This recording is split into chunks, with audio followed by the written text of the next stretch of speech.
Class 10-এর ছাত্রছাত্রীদের জন্য এই ভিডিওটি আমি তাদেরকে আন্তরিক স্বাগত জানাই। ক্লাস 10-এর স্টুডেন্টদের যে ইতিহাস বিষয়টি আছে, ইতিহাস বিষয়ের মধ্যে অত্যন্ত গুরুত্বপূর্ণ একটি বিষয় হচ্ছে কাশ্মীর সমস্যা।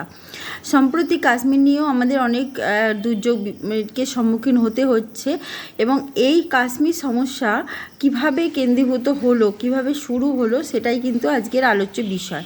প্রসঙ্গত বলি, যারা ভিডিওগুলোর সঙ্গে থাকতে চাইছো এবং ভিডিওগুলো থেকে উপকার পেতে চাইছো তারা অবশ্যই সাবস্ক্রাইব করে নিও, এবং যারা মনে করছো এই ভিডিওগুলো এফেক্টিভ হচ্ছে তারা পরিচিত জনের মধ্যে ভিডিওগুলো শেয়ার করে দিও। আসছি বিষয়েতে।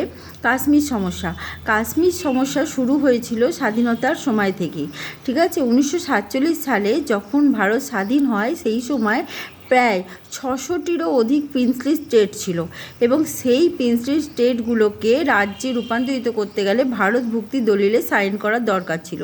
কিন্তু কাশ্মীরের রাজা ছিলেন হরি সিং।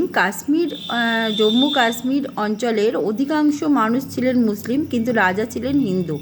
রাজা হরি সিং তিনি কিন্তু ভারতভুক্তি দলিলে সাইন করতে চাননি, এবং লর্ড মাউন্টব্যাটেন প্রস্তাব অনুযায়ী বলা হয়েছিল যে কেউ চাইলে ভারতভুক্তি দলিলে সাইন করতেই পারে, কেউ নাও পারে, কেউ পাকিস্তান ডোমিনিয়ন, কেউ ভারত ডোমিনিয়নে থাকতে পারে, বা কেউ স্বতন্ত্র রাষ্ট্র গঠন করতে পারে। সেই নির্দেশ মোতাবেক হরি সিং কিন্তু চায়নি ভারতভুক্তি দলিলে সাইন করতে। যথারীতি তিনি সাইন করেননি। আর কাশ্মীর ছিল যথেষ্ট একটা উন্নত একটা জায়গা, যেখানে নৈসর্গিক শোভাযুক্ত অঞ্চল ছিল এবং সব দিক দিয়ে একটা বেশ দৃষ্টি মনোহর জায়গা ছিল কাশ্মীর, এবং আজও আছে।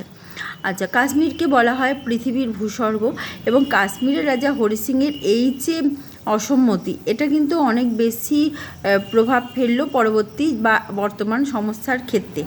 আচ্ছা, এটা গেল। এবার হচ্ছে, যখন কাশ্মীরের রাজা হরি সিং ভারতভুক্তির দলিলে সাইন করলেন না, তারপরই পাকিস্তানি হানাদার গোষ্ঠী, তারা পাকিস্তান মদতপুষ্ট হানাদার গোষ্ঠী, তারা 1947 সালে 22শে অক্টোবর কাশ্মীর রাজ্যে প্রবেশ করে এবং উড়ি, বারমুল্লা প্রভৃতি স্থান দখল করে নেয়, এবং যথারীতি তারা লুটপাট, গুলিগালা চালাতে থাকে এবং সেখানকার অধিবাসীদের ক্ষতিগ্রস্ত করতে থাকে। সেই সময় হরি সিং নিরুপায় হয়ে নেহেরু সাহায্য চাইলেন, এবং নেহেরু বললেন কিন্তু যে ভারতভুক্তি দলিলে সাইন করলে তবেই কিন্তু তিনি সাহায্য করবেন।